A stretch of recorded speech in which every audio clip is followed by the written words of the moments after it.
we've got this Roland thing, which can. This is the piano part out of the Roland.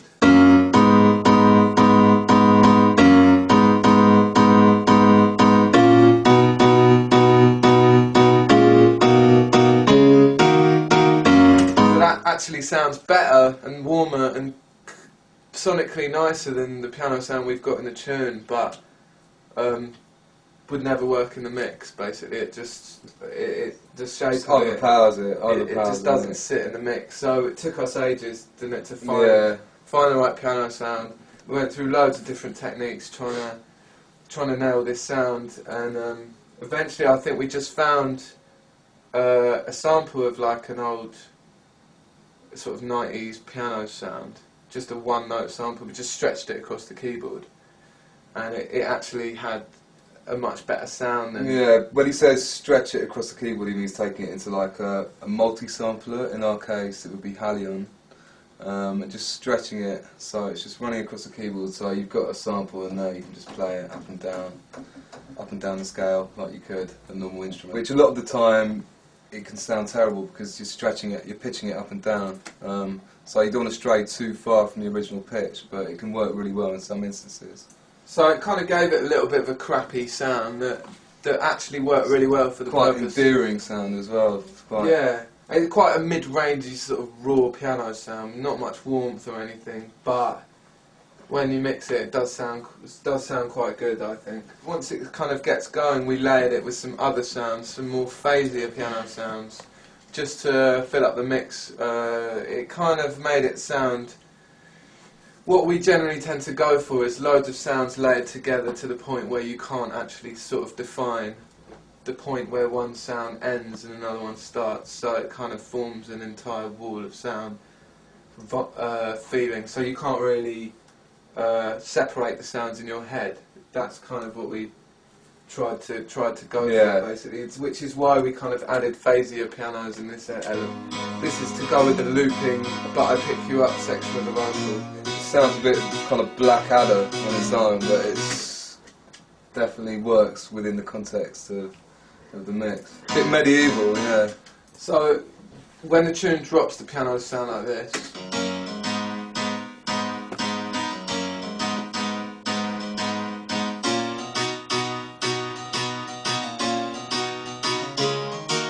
When the next section comes in, they sound like this.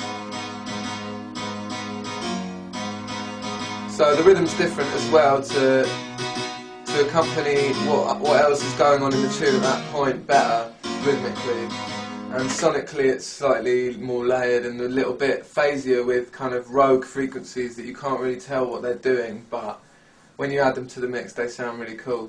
We were telling you earlier that we used kind of bit naff sounding 90s rave piano sound and spread it across the keyboard.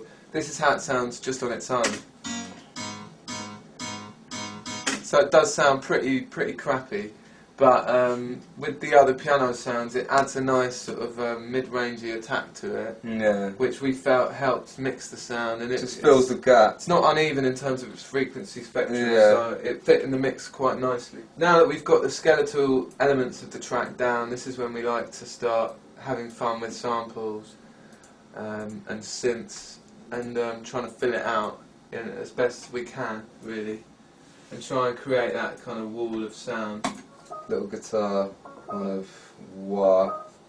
With a little volume envelope as well, as you can see, so it's just fading in bit by bit towards the end of the 16-bar section. Oh yeah, that's worth saying as well. It doubles in speed towards the end of it if you solo it again. Solo it again. So that's like just... with the end, with the pick you up, it kind of works in tandem to give a real energy. Yeah, so leading up to the end of the loop. Which leads to a good tip, which is when you're doing build-ups and stuff and you've got samples running in loop, it's good to maybe double the speed that they're running at. Yeah, or just make them faster, just increase the energy towards the end of your loop. So this is a pad that Phil sampled off an old soul An old CD. Crooners record, shall we say.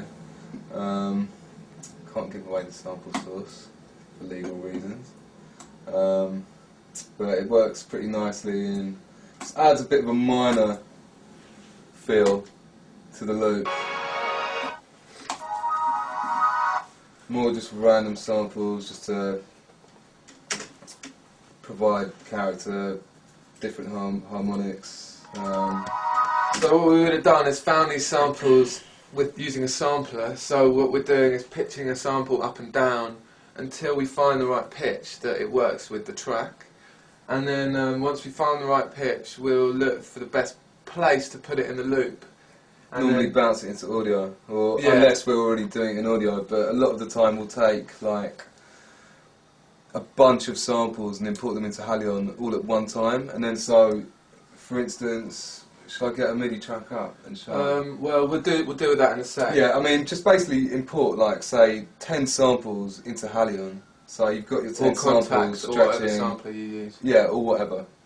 And so you're just playing, and at the same time you've got your finger like hovered over the semitone button, so you can just pitch them around and just find the right pitch and see what works nicely and what. So we might load doesn't in work. 50 samples, or however many we can fit, and just play them all like that, and just see if we come across any that work with the tune.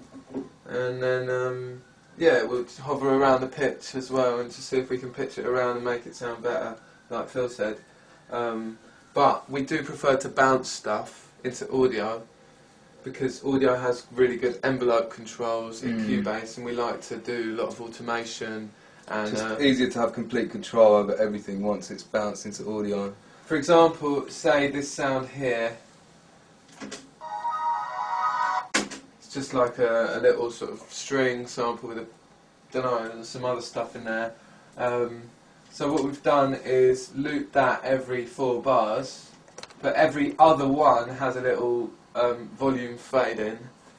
That must be for a good enough reason. I can't remember why, but it must mix with the other elements that little bit better with that little fade in, or provide just that little bit of variety, which can make all the difference. Just so stuff's not just going round and round. Yeah. It is going round and round, but slightly different each With different time. changes over time, just keep it interesting. Another reason we like do little fade-ins on samples is sometimes it's really hard to get rid of a crackle on the end of the beginning of a sample, so just using that little fade-in on the envelope and audio just immediately gets rid of it. I remember for years trying to get rid of crackles and having no luck, and it's just something as simple as that.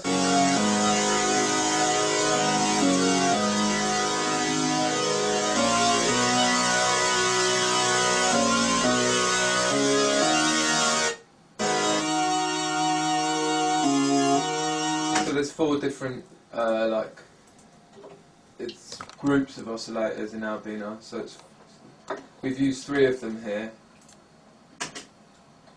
One's got a rich saw and a sawtooth wave. One's got a spectral wave and a sawtooth wave, and the other's got an organ wave as the main thing. So the organ helps to kind of give it that really flat, pure tone sound that it has. And yeah, we just fiddle around with stuff basically until we get it sounding fat, add a bit of white noise and make sure all the cut-offs are like in the right positions, and A lot of trial and error. so you can see that just one note has quite a rich sort of distorted harmonics in there and stuff.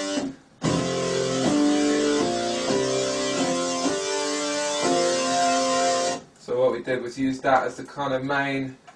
We used a sidechain version of that as the main kind of backing for our piano chords.